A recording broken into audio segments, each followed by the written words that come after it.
voicemail without listening. 5 minutes later, his phone buzzed again. The same message was back, marked as new. Voicemail systems are supposed to be simple.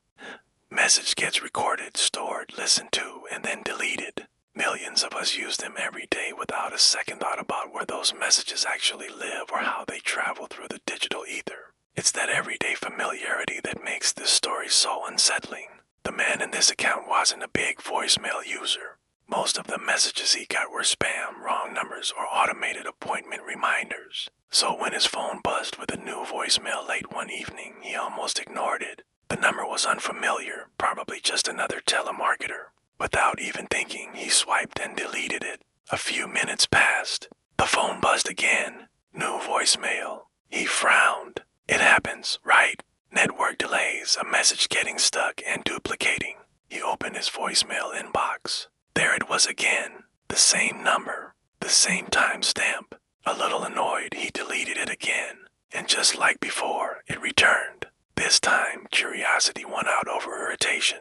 He pressed play. At first, all he heard was static, a soft digital hiss. Then another sound emerged, breathing. Slow, steady, uncomfortably close to the microphone. He waited. After what felt like an eternity, a voice spoke, calm and measured. "You didn't listen last time." And then the line went dead. He sat there, phone still pressed to his ear, the silence now feeling louder than the message itself. The voice hadn't threatened him. It hadn't yelled. It was calm, and there was something about it, familiar in a way he couldn't quite place. His first instinct was pure reflex. He deleted the message. Immediately, it returned within seconds. But this time, something was different. He glanced at the voicemail details, and a chill went down his spine. The message length had changed. It was now a few seconds longer. He didn't listen to it. He couldn't. That night, the voicemail returned 3 more times. Each time, it appeared in his inbox marked as unheard. Each time, its duration had increased just slightly.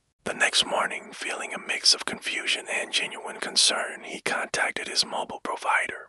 The support agent was friendly but dismissive. They suggested it was probably a sync error or a corrupted voicemail cache. Standard stuff. They offered to reset his voicemail box remotely. He agreed. The inbox cleared, and for a moment he felt a wave of relief wash over him. But that evening it returned. The same number. This time, however, it didn't wait for him.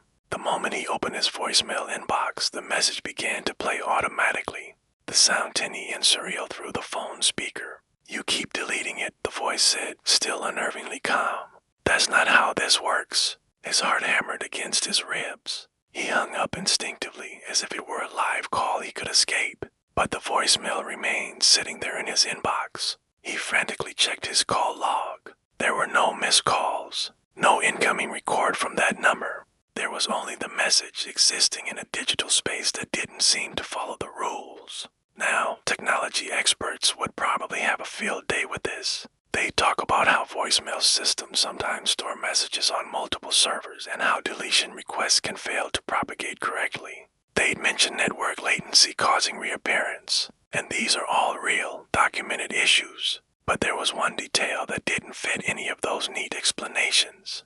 The voicemail seemed to be responding to his behavior. It was adaptive. When he deleted it quickly, the next version arrived sooner. When he waited before deleting it, the voicemail waited too. Once, he listened halfway through before cutting it off. The very next message that appeared picked up right where he had stopped. He tried blocking the number. It didn't matter. The voicemail arrived anyway, this time with no caller ID at all. Just the stark words, "unknown caller." The voice, however, was the same. "Almost done now," it said during one brief accidental playback. "You just need to hear the rest." He started to feel trapped by his own device. He tried powering his phone off completely overnight. The next morning, he woke up to find the phone had turned itself back on. And there it was, the voicemail, waiting patiently. He couldn't get rid of the phone. He needed it for work, for life. But he could create distance. He stopped carrying it inside his apartment. He started leaving it in his car, checking his messages only during the day in the bright, rational light of the sun. And strangely, it seemed to work. The voicemail never appeared in daylight, only after dark. One night, sitting in his car under a flickering street lamp, a strange sense of resignation came over him. Against his better judgment, he decided to listen to the whole thing. He took a deep breath, pressed play, and put the phone to his ear. The voice spoke calmly, evenly, just as before. But this time, it was describing things. It described his apartment, the layout of the rooms, the way the hallway light flickered whenever the elevator was used. It mentioned the faint, muffled sound of his neighbor's television that bled through the wall late at night. None of these details were impossible to guess or find out, but hearing them all strung together, spoken in that disembodied voice, felt chillingly precise. And then, near the very end of the message, the voice said something that finally made everything click into a terrifying sort of focus. You delete things you don't want to remember. And then the message ended. The line went silent.